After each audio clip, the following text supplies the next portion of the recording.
gonna learn to stay in your place, inmate. I run this prison. You don't run shit around here. Now next time I gotta talk to you, it's gonna be a problem. Coming up next, I'm giving y'all a story about two correctional officers I had to teach a very important lesson to. Stay tuned to the Prison Talk Show. What up, what up, what up? We are back. Who am I? Jersey Street Corner, and this is the Prison Talk Show, people. Let's get into it. Now today, this story is going to be about two officers, Officer Johnson and Officer Graves. And let's just say, well, y'all just listen. I'm going to take y'all through it. So, this will happen, or this would start back in lockup. Now, as y'all know, I was in the middle of a lot of bullshit. So, it was common to find me in lockup for a few months at a time. Now, while you're back in lockup, pretty much you have damn near no rights. You are at the mercy of the jail. So, you get limited commissary, you get your 3 meals, and you get no movement.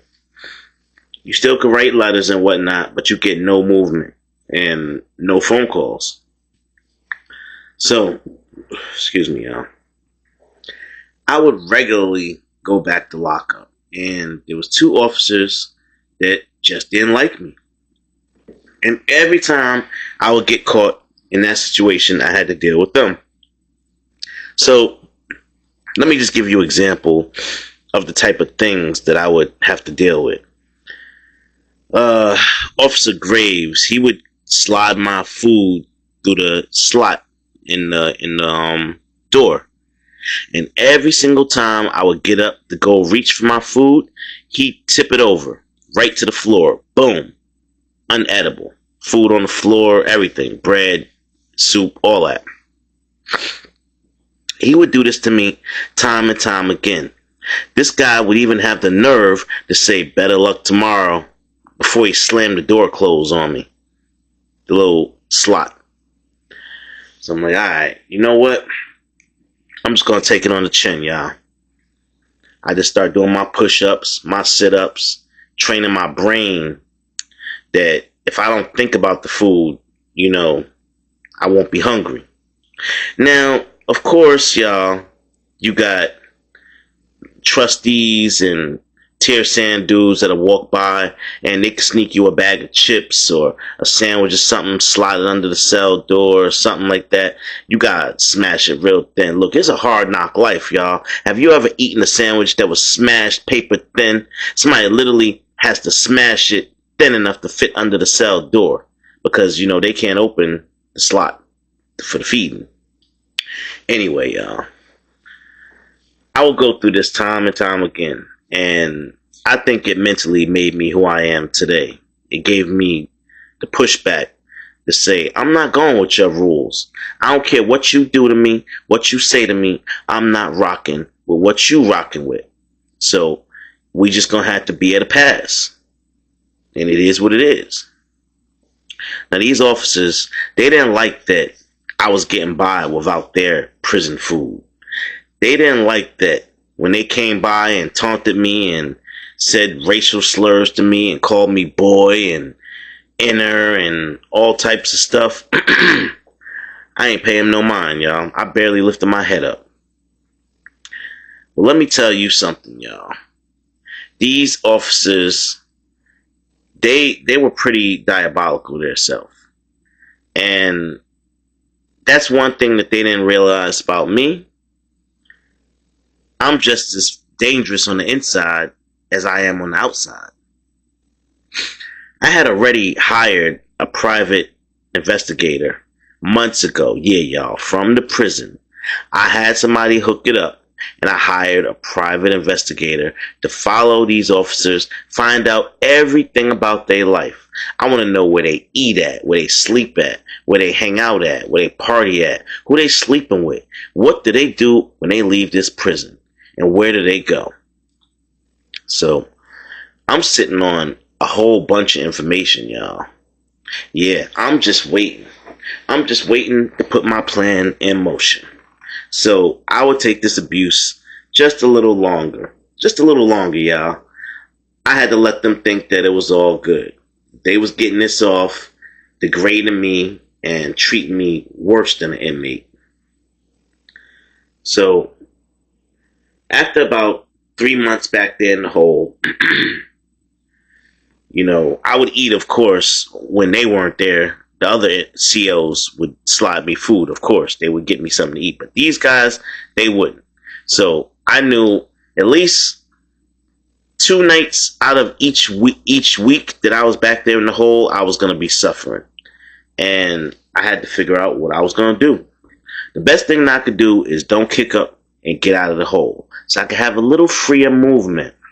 Now I know y'all like, dang, what will make you go that far to get a private investigator and find out all that information about these officers?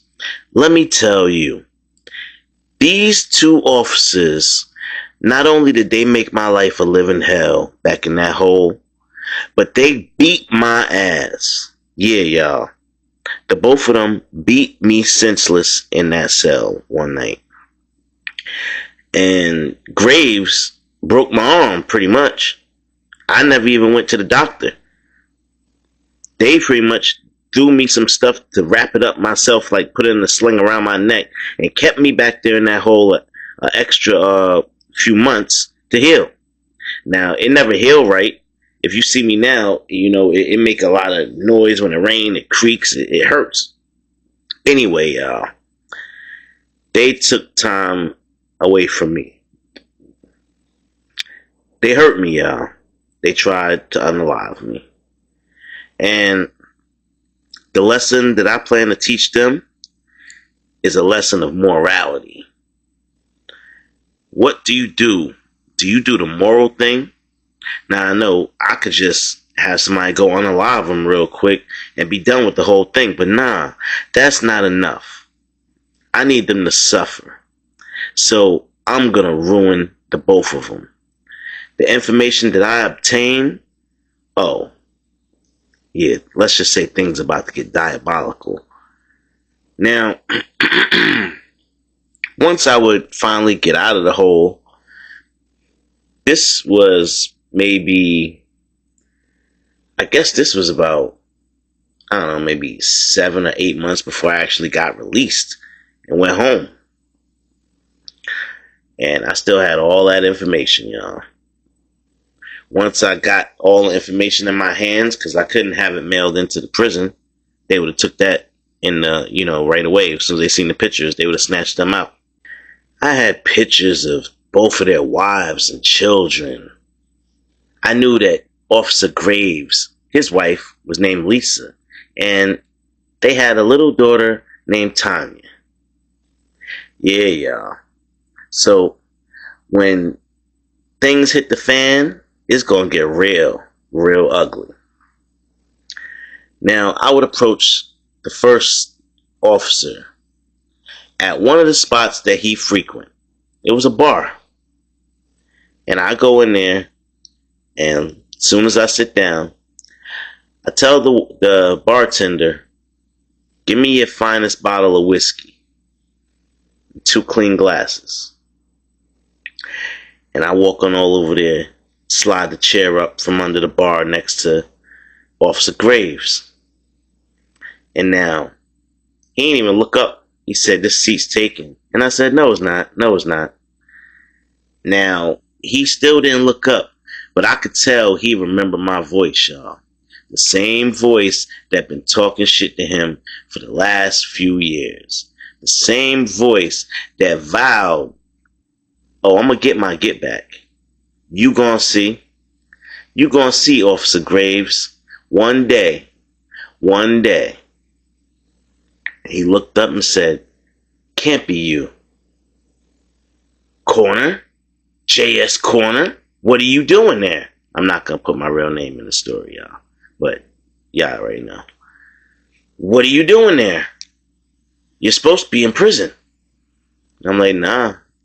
I got released, buddy. Now, he had already retired. He wasn't even working there no more, so he had no idea. He wasn't staying up, what was going on in the prison. That's how come he didn't know. I said, have a drink with me. And he went to go grab it in his coat pocket, and I grabbed his wrist real hard.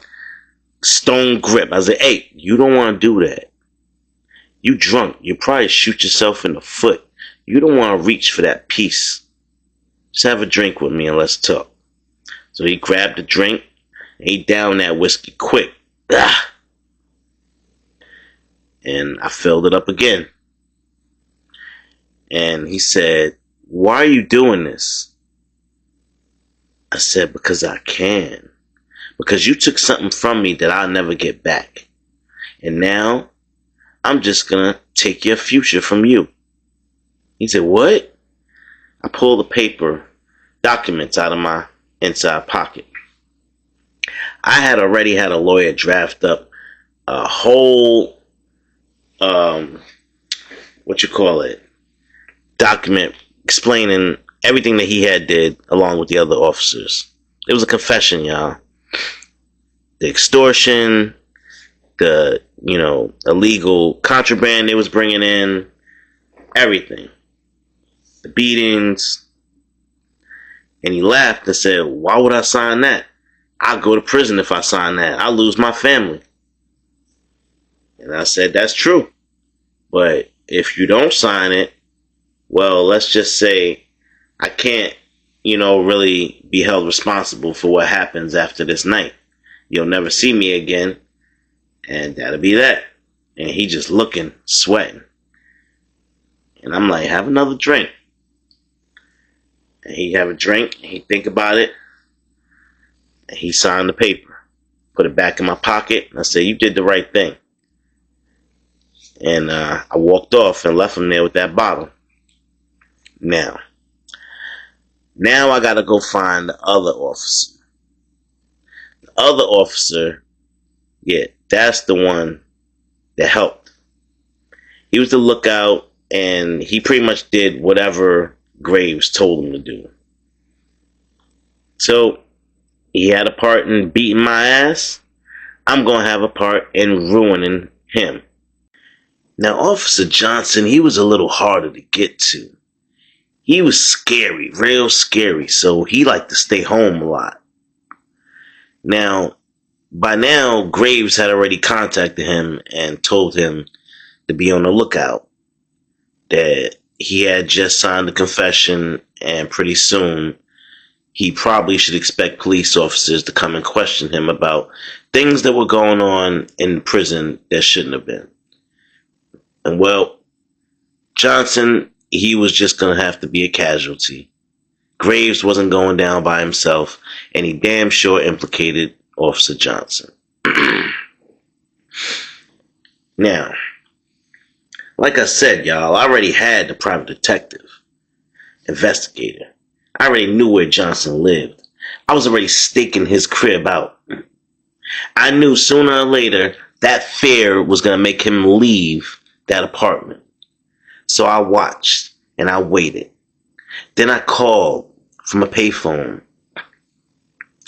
I could see his window from the payphone as he looked at the phone ring. And he picked it up, and I ain't say nothing. Just breathe in the phone.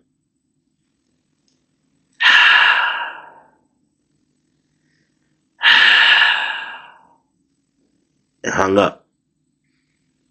Just to let him know somebody was there. Somebody was watching.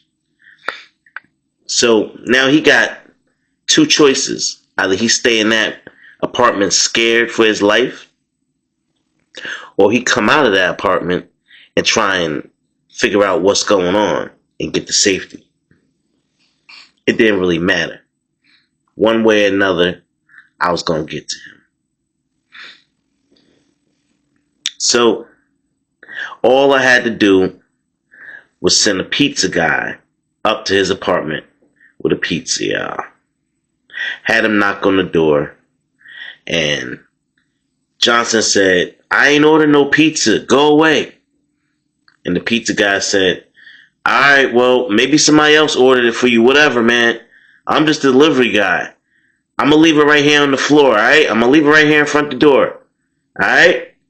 Now, Officer Johnson looked out the peephole and he saw the delivery guy with his uniform on, and he saw the pizza in his hand. So as soon as the delivery guy walked away, Johnson figured, all right, well, I am a little hungry. I'll snatch this pizza up. Now, by the time he had unlocked both of his locks and went to open the door, I had already rushed to the door, y'all. I was right there waiting on the side. Forced my way inside. Put that thing to his forehead and said, I need a few minutes of your time, Officer Johnson. And he looking at me in disbelief, like, what are you doing here? He was also retired. Had no clue that I had been released. And I said, well, I'm sure you know by now that there will be charges pressed against you for the heinous acts you guys committed in the prison. But before that hammer drops on you, I want you to receive my justice. And he like, well, what you talking about, man? What you talking about? I ain't doing. Oh, you ain't do nothing? You didn't participate in breaking my arm? Y'all didn't beat my ass in that cell and drop my food on the floor and curse at me, call me names, derogatory names? You didn't have nothing to do with that? Oh, we gonna see. We gonna see. Smacked him. Bow! Right across his face. Sit down. But, bow! Sit down. Don't make me say it again. I made him do the same thing, y'all. Made him sign a confession. And I said, if you in my city tomorrow, you're going to have more to worry about than just the law. Because I don't forget. I just get back. So fast forward, y'all, both of these officers would be found guilty of their crimes. And lo and behold, they would be sent right back to the same correctional facility where they committed heinous crimes against other inmates. Now they are among inmates considered their peers. Now they have to face justice, prison justice. And things ain't gonna go as good for them as it used to go. When they're on the other side of that gate, now they get to see how it is. When their food gets dropped on the floor, or stolen, or something else gets stolen from them. Now they get to see what they did to people year in and year out. Now they get to follow orders of another officer barking at them. Move, inmate. Lock down, inmate. Up for count, inmate. Yeah. Oh, maybe both of these officers might just end up in the hole. Courtesy of moi. Yeah, y'all. Even if I'm in or out, I still got pulled. I make one phone call and both of y'all be doing hard time in the hole. Yeah. So, let's just say both of these officers learned a well-deserved lesson. Never mess with somebody while they're down. If you're going to try and do something to somebody, do it to somebody while they're standing with their head high. You want to take something from somebody, take it while they can defend themselves. Don't be no punk about it. And that's just how the cards happen to fall for Officer Johnson and Officer Graves. Listen, y'all, that's going to be the end of this story. I can't even get too detailed and graphic with it because, like I said, things can come back to haunt you, and y'all don't want that. So, without further ado, I'm going to get on up out of here. I am your boy, JS Corner. This is the Prison Talk Show, and I'm out.